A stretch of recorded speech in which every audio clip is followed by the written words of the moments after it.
Today's show is brought to you by DraftKings Sportsbook, the top-rated sportsbooking app in all of North America. You already know, safe, secure, reliable, and when we talking about them, you know I got the promo code for you, baby, and it's that playoff special. Why? Because that wild card round is going on, so what better way to add to your watching activities than by tapping in with DraftKings. For the new customers, when you download the app, use that first, you put that first deposit of $5, you'll get $200 back in bonus bets instantly with the promo code MOATS. It is a dope concept. You can't go wrong with it, but at the same time, you might get lost in the sauce.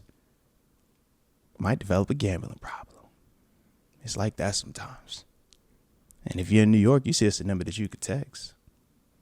But for everybody else, the number to dial is 1-800-GAMBLER. First thing we're going to talk about is this here Pittsburgh Steelers versus Baltimore Ratbirds matchup, man. How my dog feeling over there? Am I the only one out here that's secretly feeling good about this? I would hope you are. Well, hey, look, why wouldn't you be feeling good about it? I get why on paper we're underdogs. Mm-hmm. I get why a lot of people are poo-pooing us right now with this 0-4 streak that we're on, and the offense is reverting back to the Matt Canada days with not being able to put up more than 17 points over this stretch. That is where we at right now, huh? But, I mean, we're not too far removed from going into that second Ravens game where we were talking about how bad Lamar is against the Steelers. Yeah. And how much the Steelers have dominated the Ravens over the last 10. I think it was, at that point, it was 9 games. We were 8-1 over the last 9 games. Mm-hmm. And, you know, before that, it was like 2-3 weeks before that second Ravens game. And the first one, we actually beat them 18-16. And, you know, a couple games after that, we're sitting at 10-3. Talking about ourselves being Super Bowl contenders. So, like, we're only a month and a half removed from that time period and some of this context that I'm bringing up here. Like, I don't think it's completely irrelevant, especially when you also multiply or add to it Lamar's playoff record and what he's done in the playoffs. Like, are we just going to completely overlook that? Like, would anyone be surprised if he doesn't have a good game in the playoffs here? Historically, he hasn't been the best. Historically, he hasn't been good against the Steelers either. So why would I be surprised if we figure out something for him? And the third game we play him in this Ravens team this year. And typically in those games, like whenever division rivals face off against the playoffs, they're going to be tight just because of the familiarity. Mm-hmm. And if you look back on that second Ravens game, Lamar did have his best game against us. Threw 3 touchdowns, looked pretty comfortable. We were missing like half our defense. No, we were missing 3 of our 4 starters in the secondary. Like, I was more concerned after that Eagles-Ravens game, like that sequence, I was more concerned about our defense. I think our defense was looking pretty shoddy, but there were some injuries. Like the offense, especially on the back end too. Because the offense was moving the ball in both those games. We just had really bad turnovers, and then the defense wasn't able to get off the field. And the other team's offense, whether it was the Eagles or the Ravens, were eating up all the time possessions. We weren't able to really get in the flow on offense like that. I think Chiefs-Bengals game and, you know, our offensive game plan and how that took place, I think that's a little bit more of a different story. But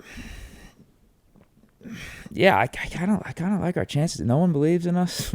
We got nothing to lose here. We should be able to play loose. Deke said, "Yo, when nobody believes in us, you better believe in us, man." Honestly, I feel like this is the time where you see Coach Tomlin really thrive, man, with his backs against the Season wall. Over, fire Nobody Tomlin. believes it. Hey, man, we're on this 4-game losing streak. It's got to be a wrap. It's got to be over. I'm like, oh, double down the bet. Double down the bet is about to happen because nobody believes in. When I tell you, being inside of those rooms with this man, this is where he thrives. This is where he gets a chance to really lock in on that whole motivational. How do I get you as a man to tap in? How do I get you as a player to do that extra thing? That what are you willing to do? I think it was Cam. They was catching him walking off one of those like fields, and I know Russ had said something to him, but it was something along after Russ, man. It was I want to say Cam. I heard him say, "Put your will on display," and that's one of the things that Coach Tomlin always talks about. Man, you got to be willing to put your will on display because everybody is capable at this level. Everybody is capable of running fast, hitting hard, going across the middle, making that tackle. But are you actually willing to do it? Because not a lot of people are willing to make that sacrifice. I mean, we talk about just in life how people, you know, get to the place that they get to, and this person is willing to do more than that other person is. And when you talk about this team, if they're willing to make that extra sacrifice, if they're willing to go that extra mile and say, all right, man, let's really get locked in. I don't care what has happened prior to this. I don't care what may or may not have been right, wrong, or indifferent. Fresh slate. Let's get it going this week. Time to go 1-0.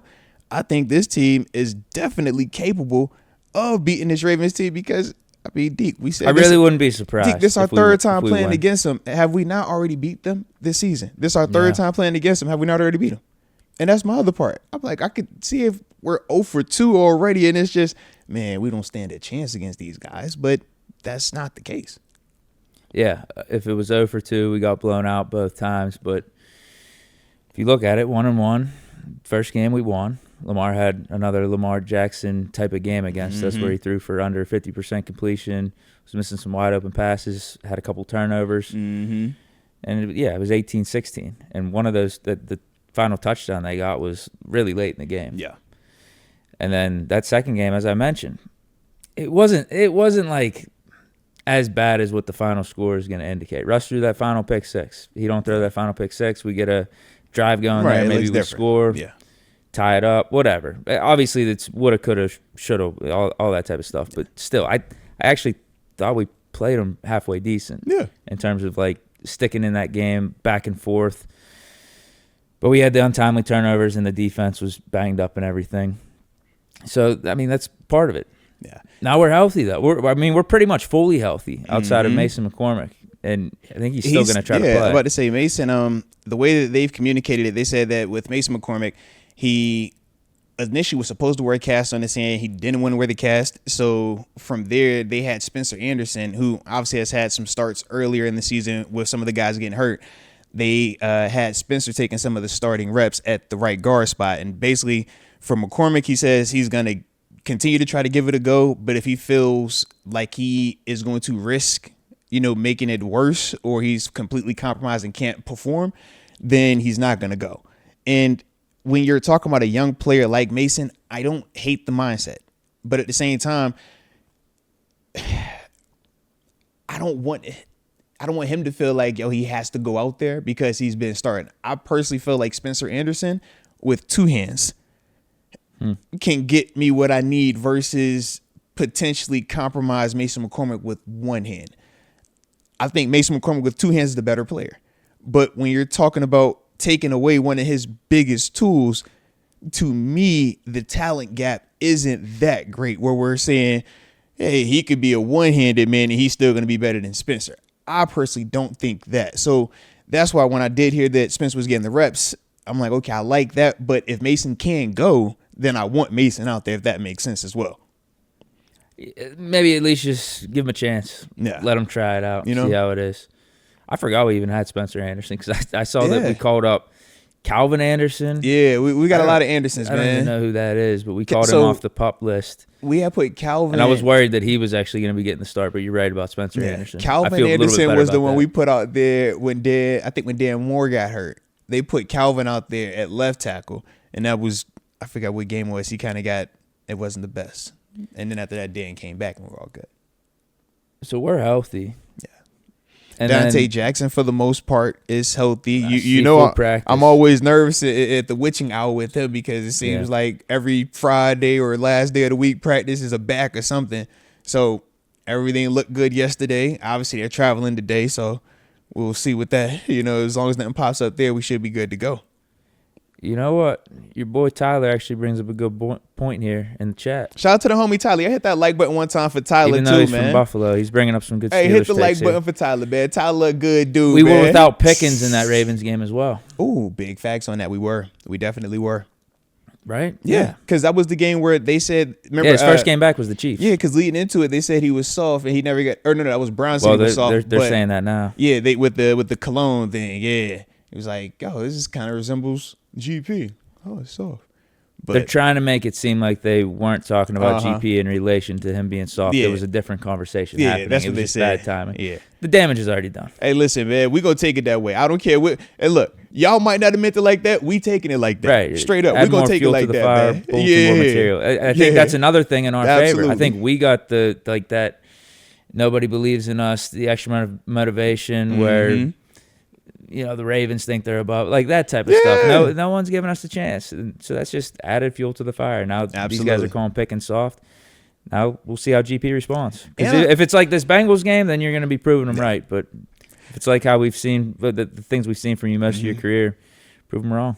See, for me, man, I'm even excited at the fact with GP is he's coming off one of his worst games of his career. Never has he ever had multiple drops in a game, had to have been man. the worst. Multiple drops in a single game, man. I love it, though. I love it because now we're going to get a chance to really see who he is, and I think he's going to respond, bro. I think a lot hinges on this game. Not only that, but Tomlin stuff, Russ stuff. This is a huge game. But I think this is where you see the GP that we all feel like he is. That guy that can take over again. That guy that can be dominant. Because when you have a performance like he had as a competitor, man, that drives you nuts. And GP's a competitor. He has the antics, and he might not display his frustrations the best way or always professional. But the dude's a competitor. So when you talk about a guy that is an ultimate competitor and he's coming off of a bad performance, man, this dude is going to be chomping at the bit to go out there, and he's going to get all the one-on-ones with Marlon Humphrey because that's how they playing right now. You're going to get Marlon Humphrey one-on-one, and GP has already proven on multiple occasions that he can successfully beat that dude routinely. So I'm just like, man, make sure my dog got some pressure. I mean, make sure my dog got some time, man. Just Broderick, Dan, interiors, just give him some time because I know that's the one. So we're healthy. They're missing their top receiver in Zay Flowers. It's kind of a big deal. The first time. Kind of a big deal. First Pro Bowl wide receiver in Ravens history also. Wait, seriously? History? Yes, dude, in history. It's crazy. I say you think of all the receivers that have played in Baltimore, they have never had a Pro Bowl receiver. Yes, dude. I was like history, Torrey Holt, not Torrey Holt, Torrey Smith, Steve Smith. Yeah, they said the history of dudes have been Bolden. Pro Bowlers, but never been Pro Bowlers while Baltimore Ravens. Huh. Yeah, because I was like Steve Smith, got to be Steve, and it was like no, well, his was in Carolina. Yeah, I was like Anquan Derek Bowen. Mason. Wow. Yeah. I guess Derek Mason's prime was more Tennessee. But still, I mean, that's the Ravens thing. You grab a guy a little past their prime, but still got it. You know how they do, baby. But yeah, when I seen, I was like, Zay, really? I felt kind of good about us though because we was on Zay. Remember that we was coming out of Boston College. We was on Zay. Yeah, we was on him. We don't like him now because he's in Baltimore, but we were for certain on him. He's definitely an upgrade over Marquise Brown for them. We was calling him a little AB, but we was like, that's what he looked like. Yeah, he's good. There's no doubt. Yeah. So him not being there, kind of a big deal. Yeah, heck yeah.